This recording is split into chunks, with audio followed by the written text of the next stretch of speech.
Aries, this is your week ahead astrology forecast by Astrology Motivation from Born Without Boundaries. In this video, every single week, we review your major planetary aspect or the major planetary aspects and transits and how they impact your natal sun and what that means for your bottom line. In order to understand this video, all you need to know is your birth date. That's it. That's all I need. Everything else I'm going to translate for you. We're going to start out really big with the big stuff going on, the general stuff, and then we're going to focus that down into Aries specific information, and then I'll break things down into the 3 decans of Aries. A decan sounds like a fancy word. It's not a fancy word. It just means it's a group of 10 degrees. And by breaking it down into those 3 groups of 10, I'll be able to know what aspect is forming to your natal sun and with all the other planets and all the other big stuff that's going on, and what that means for you day to day throughout this week. This is the week of July 27th through August 2nd, 2023. It's a weird week. I gotta say, I just feel like it's a weird week. I was so certain last week, but I feel like last week was when everything was under pressure and something has imploded, and now it's like, where the hell is this dust gonna settle? We don't know. That's the if I had to set up the scenario, that's kind of what I would set it up as. Now, in this week, we have August 1st, a full moon in Aquarius, which is actually pretty awesome energy. I wrote that down somewhere. I know I did. Full moon August 1st in Aquarius at 9 degrees, like between 9 and 10 degrees. Aquarius, it is semi-square to Neptune. It's square to Jupiter. It's square to Jupiter. Why does that matter? Because Jupiter kind of makes everything bigger. It kind of exaggerates everything. And what I mean by that is almost like the intensity with which we want it, or with how important it is, or how far it can go. And I think the fact that this full moon is in Aquarius just speaks to the fact that there's tension. There's tension with just how far people in general, because Aquarius is all about community and people and truth and social justice.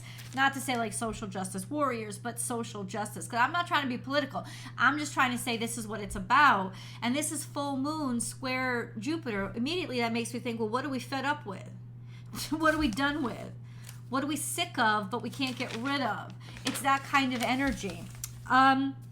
And they're good questions to ask.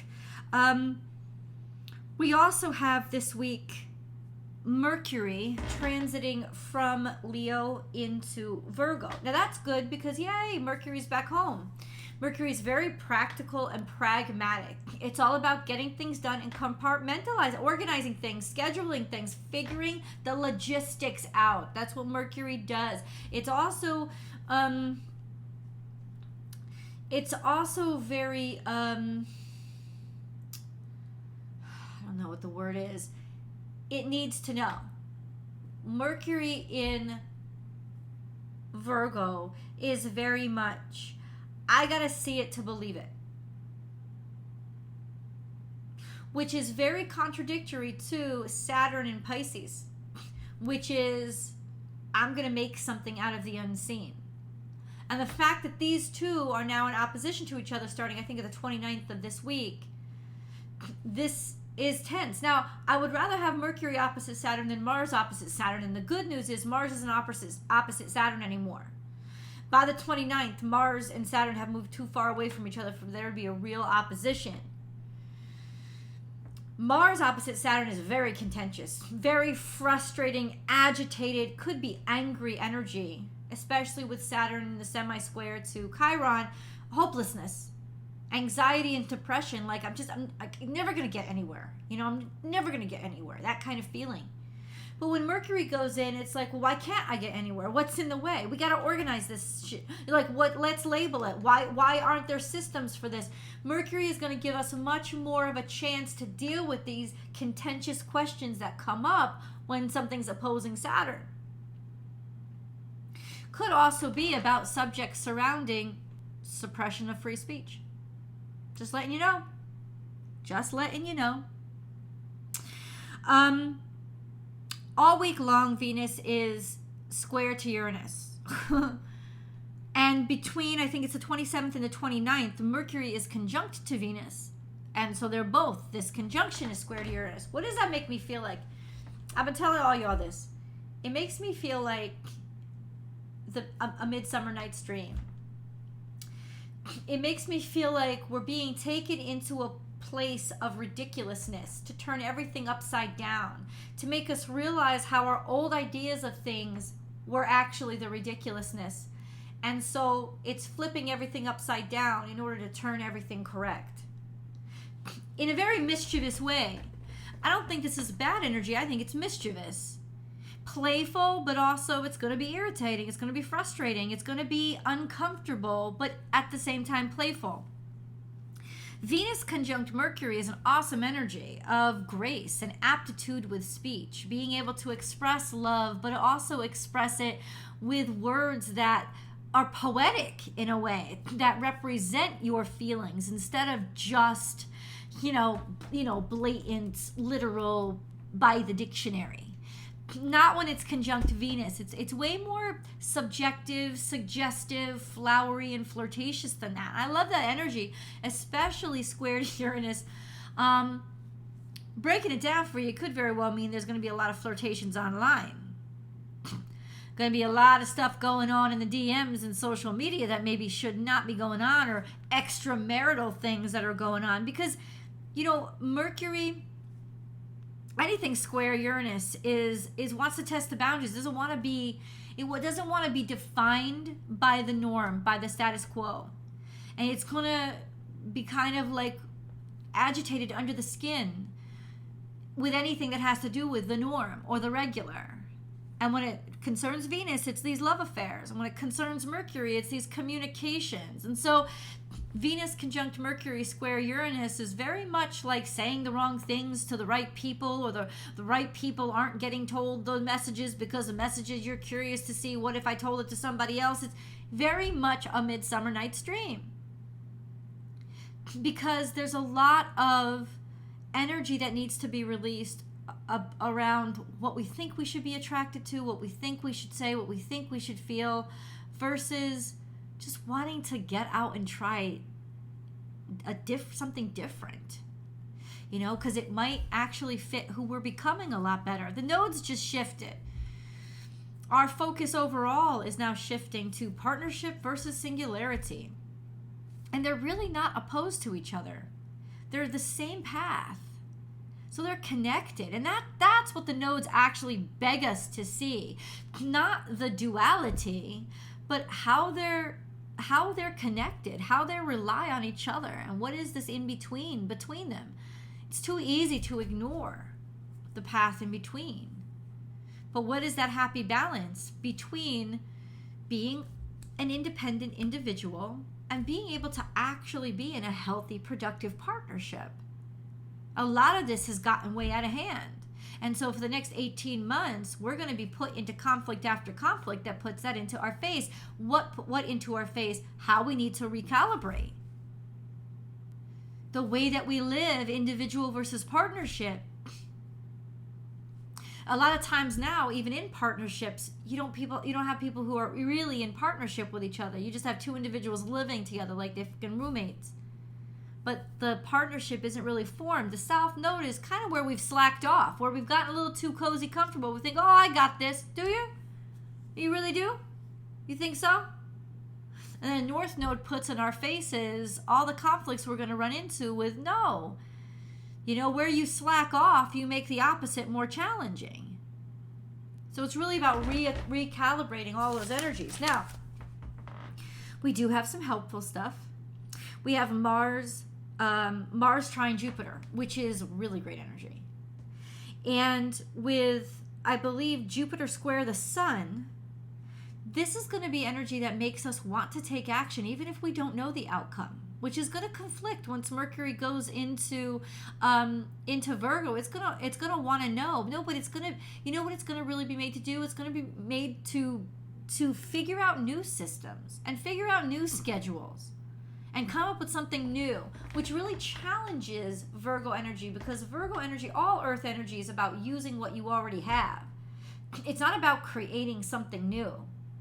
But this is going to ask them to create new systems for the new stuff, because the old stuff is broken down and don't work anymore. So this is kind of a confusing time, but it could also be a wonderful time of opportunity. So let's get into Aries specific information. And I look at two things. I look at your ruling dignitary, which is Mars. And I look at what's going on with Aries itself, like in the zodiac sign of Aries. So let's start there. Zodiac sign of Aries, you got Chiron at 19 degrees, which it'll stay at 19 degrees, and the North Node. And it will move between 29 and 28 degrees. So it's going deeper into Aries. So Chiron is still in the second decan of Aries. North Node is in the third decan. Will be in the third decan for about 6 months. Chiron will continue to be hanging by a thread on that last degree of the second decan through the end of this year, I think. It's not an easy time for Aries, but it is a wonderful time to break away from your norm and to set your sights on being what you define yourself as instead of all the expectations of the world. I think this is going to be a real great chance for the next year, Aries, for you to get yourself back, and not in a selfish way, not even in an independence way, in a true way. Where have you lost yourself in order to fit in? Now, we have Mars. What's going on in Mars? Well, Mars is in Virgo. Virgo, it's going to be moving between 10 and 14 degrees Virgo. Okay, great. So it's second decan of Virgo. Through the 28th, Mars is still opposite Saturn, but after that, no more. Thank God, because that was tough. That was tough energy. There's a quincunx to Pluto and a quincunx to the North Node and a semi-square to the South Node. What does that mean? Frustration. It's coming from this false idea that you have to know how to do things. That's what it is. This false idea that you have to know how to do something already before you do it. And that's that Virgo sentiment of, I got to see it to believe it. Nah. You got to believe it to see it. And so sometimes you need to start a project that you don't know anything about, and you need to learn as you go. That's what creating something new is. And that's what will break old systems, is the invention of new ones that just work better. And that could be personal to your own life. Now, I also wrote down, maybe you aren't asking for enough help with this Pluto quincunx North Node, Mars quincunx Pluto quincunx North Node. Maybe you aren't asking for enough help. It's making things more stressful. This sense of slacking off when it comes to partnerships, Aries, because it's directly opposite from you and Libra, right? This sense of, why do you always gotta feel like you gotta do it designed by you, because of you, and the way that you would normally do it? No. This is about recalibrating that sentiment of partnership in your life and not being alone, doing it alone, and then seeing that you actually liberate your individuality by depriving your singularity. You know, it's like individuality and singularity aren't the same thing. Singularity is the isolation, the unit by itself. Individuality is the expression, the true expression of your truest self. So there is a sense of partnership. A solid partnership actually helps to liberate the individual. Whereas these constraints and confinements and these contracts between people actually helps to isolate you more. So there's a sense of finding a healthy partnership to help recalibrate, rebalance, and feed your individuality so that you can express yourself better. Interesting time for you guys. But Mars is also trying to Jupiter this week, which is beautiful. It means take action even if you don't know what the hell you're doing, because you'll be lucky.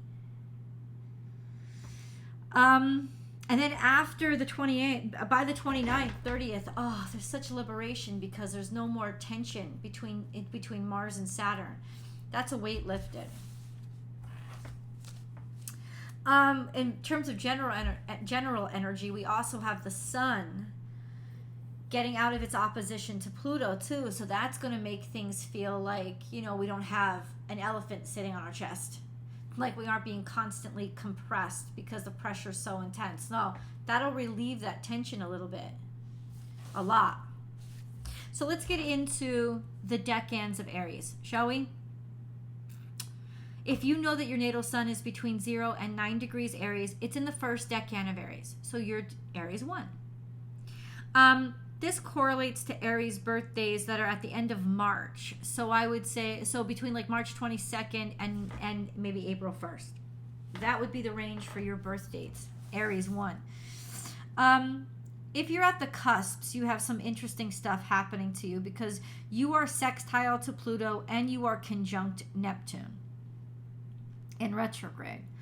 Especially if you are at the cusps because you're also square to Uranus then. Semi-square to Uranus then. Let me say this. This is a time when you're supposed to be rapidly changing and internally changing, metamorphically changing to the point where this is permanent change. And all these disruptions in your life are to cause you to become the next version of who you're supposed to be. In a way that you're reconnecting with your faith and your spirituality and your psychic abilities. So there's a lot of odd experiences that you guys could be having that you've never had before, but this is about really awakening you. That's long term. For all of you, all Aries 1, your natal suns are trine to the sun. So there's a lot of confidence and courage this week. And I encourage you to start feeling good about who you are so that you can allow the worship in. There's also a quincunx to Mercury, which means there can be some frustration when it comes to words or communications or schedules. It's not a great time to sign important paperwork or anything like that. Let's go on to Aries 3. Aries 3, if you know your natal sun is between 10 and 19 degrees Aries, you are Aries 3. This correlates to birthdays between, say, the 2nd of April and the 10th or 11th. That's the time span. Your natal suns are, and have been for a while, conjunct to Chiron, especially if you're born around the 9th or 10th. They're in a real tight conjunction with Chiron. So this is really getting motivated to face and improve upon all the, learn from all the challenges that you've been through and be inspired because of all those challenges that you've been through, especially physical, because of Chiron and Aries. This sense of, I'm not going to let people suffer because I want to take care of this. I want not just take care of this, I want to improve. Or I want to share with the world. That kind of energy, but that's long term. This week, your natal suns are quincunx to Mars, so there can be extra agitation and a need to push forward or a desire to push forward. Don't try to go too fast with this because there's a bigger opportunity for not necessarily injury. This is more internal. This is more you feeling like something jumpy under the skin, not letting you rest, because what is frustrating you is trying to show you what needs to be worked on and improved upon, especially in terms of progress and mobility. Let's go on to Aries 3. Aries 3. If you know your natal sun is between 20 and 29 degrees Aries, you are Aries 3 because your natal sun is in the third decan of Aries. This correlates to April birthdays between, say, the 12th and the 22nd of April. So right up to that Taurus cusp. Your natal suns are conjunct the south node and opposite to the north node. What does that mean? For the next 6 months, there's going to be major attention that you're paying to partnership and singularity. Partnership versus individuality. There will be major shifts that are going to be created in your life and to who you are through your partnerships or your romances with other people. This week, your natal suns are trine to Venus. And between the 27th and the 29th, your natal suns are going to be trying to Mercury too, because Mercury and Venus are conjunct. Now, financial shit could come up during this time, which causes a lot of chaos, but also you could be getting your heart back. You could be rediscovering how to be romantic and how to let yourself be in love and how to communicate that love and get work done when it comes to reconnecting. Your natal suns are also in a long-term square to Pluto, which means there's going to be a lot of dynamic changes in your life. And with this South Node riding your natal suns for the next 6 months, I would not be surprised if it is something to do with partnership that is actually making things change. So you let me know in the comments below how this energy is impacting your life. And then please remember to subscribe to the channel so that you help the channel grow here. Come on over then to Born Without Boundaries Tarot for your week ahead tarot card reading. I love you guys, and I'll talk to you in the videos. Bye.